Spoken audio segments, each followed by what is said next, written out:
Baik, bismillahirrahmanirrahim. Assalamualaikum warahmatullahi wabarakatuh. Alhamdulillah.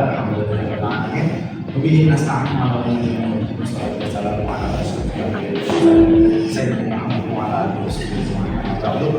Alhamdulillah, pada hari ini hari Jumat, hari yang berbahagia, di mana kita masih diberikan iman Islam dan Islam sehingga kita dapat dengan menonton video ini. Yang pada hari ini saya akan membahas tentang yakni khiyar, materi fikih tentang khiyar. Tentunya pada agama kita yang agama Islam, perihal memilih sesuatu barang saat membeli atau bertransaksi sesuatu itu pun memiliki aturan. Nah, perlu kita ketahui bahwasanya khiyar ini memiliki 3 makna atau dengan beberapa makna yang lain. Pertama ini memilih, menyaring ataupun menyisihkan. Baik.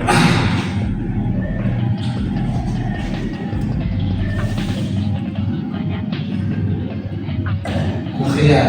Nah, baik. Nah, dalam di sini tuh khiyar ini dimiliki adalah hak seorang pembeli untuk memilih sesuatu barang ataupun daripada kualitas atau bahan ataupun dari warna yang ia ingin miliki. Nah, dalam Islam ini memiliki beberapa ketentuan.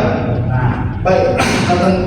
Pada ketentuannya ini terdapat pada macam-macam khiyar. Dan sebelum pada kita beranjak kepada macam-macam khiyar, kita perlu tahu bahwa dasar hukum dari khiyar ini.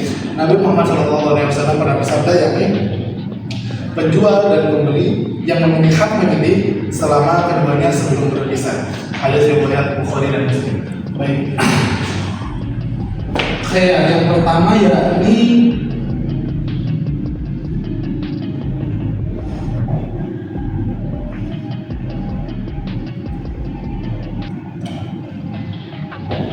khiyar majlis.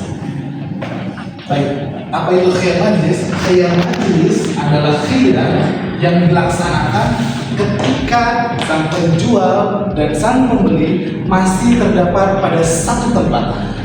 Majlis di sini, nah tentunya kita pahami bahwa sang majlis itu terdapat yang berarti kan tempat dia berkumpul gitu, tempat duduk. Nah, tempat duduk itu maksudnya tempat berkumpul gitu.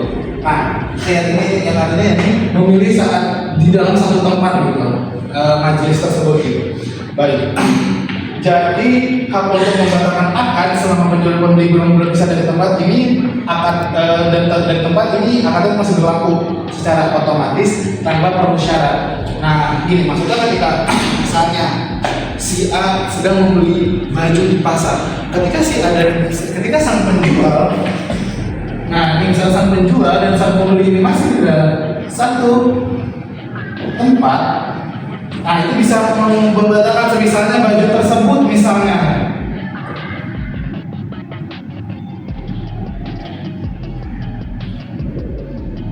Misalnya baju tersebut ini terdapat kecacatan, misalnya di sini robek misalnya dijual dengan bolong. Nah, maka si pembeli dapat membatalkan tanpa adanya syarat-syarat tertentu karena masih terdapat pada satu majelis atau satu tempat ketika sang pembeli ini membeli sesuatu gitu, ketika saat pembeli. Yang kedua yang ada khiyar syarat.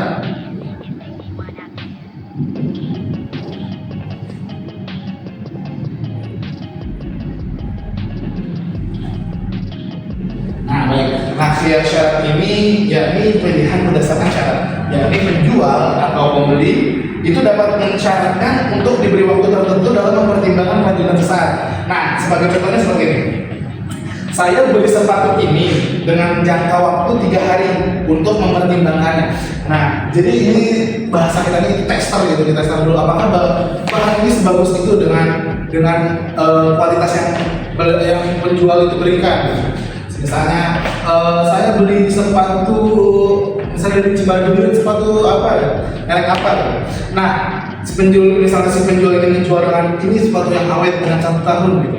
Nah, pembeli ini pengen nyoba dulu nih, nggak usah lama 2 tahun misalnya, bang saya nyoba dulu 3 tahun, takutnya dibilang garansi 1 tahun 2 hari juga. Nah, maka di sini dinamakan dengan khiyar syarat. Disyaratkan kepada penjual ini mensyaratkan kepada pembeli membeli barang dengan beberapa syarat gitu. Yang kayak saya mau beli sepatu ini bang, cuma mau nyoba dulu di 3 hari benar apa enggak gitu. Simpelnya gitu. Baik, lanjut ke khiyar selanjutnya. khiyar aib.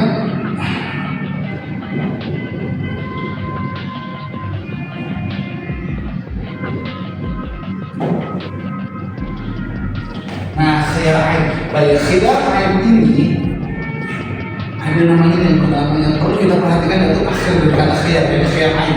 Nah, aib ini yakni jika setelah akad diketahui bahwa barang yang dibeli memiliki cacat atau tidak sesuai pada spesifikasi, maka pembeli berhak membatalkan. Semisalnya kita membeli HP, misalnya membeli gadget. Nah, di dalam gadget ini tentunya kita tidak tahu apa yang rusak ketika barang yang diterima itu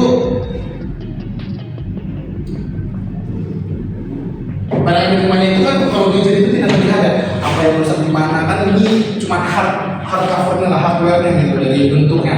Mungkin tidak ada lecet kecacatan apa ataupun apapun itu di dalam. Akan tetapi ketika kita memakai gadget tersebut dan terdapat kerusakan di dalam softwarenya, di Islam itu diatur yakni bahwa pembeli dibolehkan untuk mengembalikan barang tersebut kepada sang pembeli. Karena misalkan kasus ini kebanyakan seperti ini.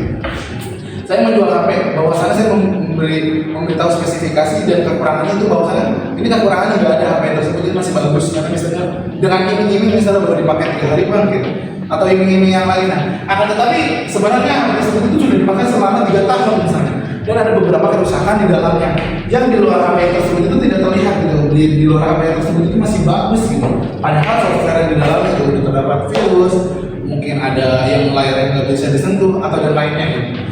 Nah, maka di dalam Islam itu diatur dalam memilih barang atau setelah membeli barang sesuatu itu untuk mengembalikan jika ada kecacatan yang dia ketahui setelah membeli barang tersebut.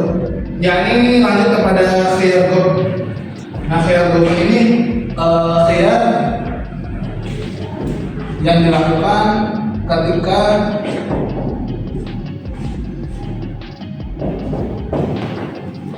ketika salah satu pihak dirugikan karena ketidaktahuan terhadap harga pasar dan ternyata dirugikan secara signifikan. Nah, pada khiyar ini kurang lebih sama kayak khiyar aib. Nah, kalau khiyar aib itu dirugikan pada barang yang dibeli, akan tetapi khiyar gobernya ini dirugikan mungkin beberapa ya. Contohnya yang bisa saya berikan nanti harga sesuatu barang ketika di pasar misalnya. Kita baru ke pasar santan misalnya, di mana di dalam tersebut kopi arabica misalnya yang sering dibeli oleh orang itu misalnya 100.000 per ounce. Akan tetapi ketika kita membeli, karena kita orang baru, si penjual tersebut memberikan harga yang lebih, misalnya 2.000, misalnya 1 ounce itu jadi 100.000. Nah, maka di dalam Islam ini khiyar ini kita dapat mengajukan pengembalian barang dan uang itu kembali. Baik, mungkin dari sini saya belum menjelaskan tentang macam-macam khiyar. Nah, baik, dengan tujuan apa sih tujuannya adanya khiyar? Baik, tujuan adanya khiyar yakni melindungi hak-hak penjual dan pembeli agar tidak terjadinya kerugian antara keduanya. Dan yang kedua yakni memberikan kesempatan untuk berpikir kembali atau meneliti lebih lanjut. Salah satunya yakni ketika kita membeli atau membeli atau kita juga buru-buru tidak ada kerugian di dalamnya atau tidak ada kerugian di dalamnya, maka di dalam Islam itu kita diharuskan dianjurkan untuk memilih dengan teliti agar tidak ada kerugian di dalamnya. Lanjutnya ini kepada mencegah terjadinya kerugian dan penyesalan, dan yang keempat yakni menjaga prinsip keadilan dan kejujuran dalam transaksi. Nah, di dalam Islam ini hal sekecil ini pun, hal tentang memilih barang itu diatur dengan beberapa syarat dan ketentuan. Bagaimana dengan hal-hal yang bisa bagi tentunya pasti diperhatikan oleh Islam, bahwa kita dapat pahami bahwasanya agama Islam adalah agama yang baik karena mereka mengatur dari sisi terkecil dan sampai yang terbesar. Baik, mungkin hari ini saya cukupkan. Wassalamualaikum warahmatullahi wabarakatuh.